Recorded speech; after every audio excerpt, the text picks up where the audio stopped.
There comes a point when all of your lying and cheating comes to a head, when you have to look within instead, acknowledge the gravity of your sin against self in lieu of blaming your whole family, job, and crew for everything that's happened to you, including loss of status and any kind of material wealth.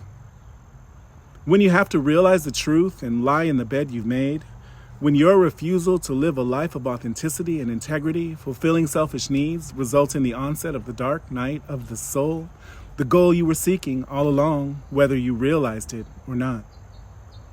There is a scintillating beauty to self-destruction, to obstinate and willful obstruction of all that is right with the choice to do wrong, to make decision after decision, displaying that fatal flaw of egoic revision, wherein all that you see and do has to do with elevating that entity you perceive as you, but which is, instead, a creation inside of your head, made up of everything others have said that you are, an illusion that you've taken too far, as if you were some sort of self-consuming falling star, which, in a sense, we do represent, especially when we lose sight of the reality that we are unlimited in potentiality, which is not difficult to do in our civilization. In fact, being open to possibility is generally an effect of an elevated and elite upbringing.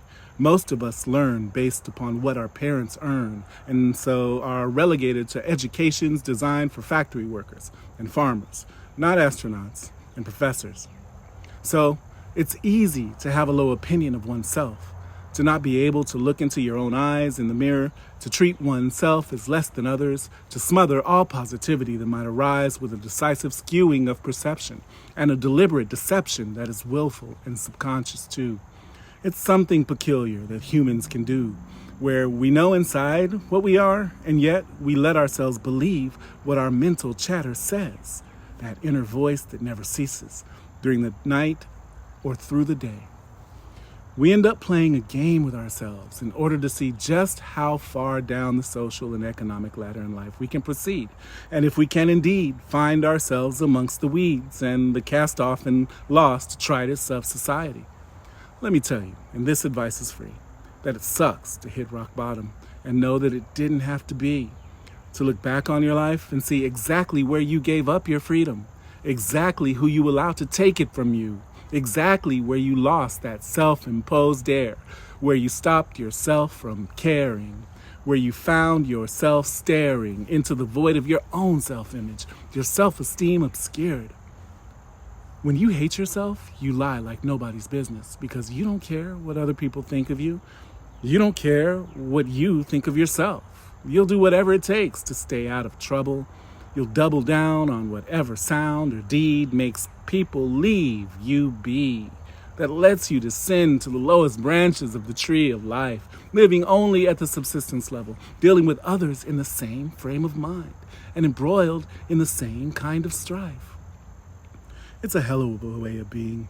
Substance abuse and addiction follow in turn. Burning bridges is how you learn who loves you for real, and they become the ones that you dream of, who'll miss you when you've gone, who'll be sorry they did you wrong, who'll cry at your grave, moaning and wailing while trying to be brave.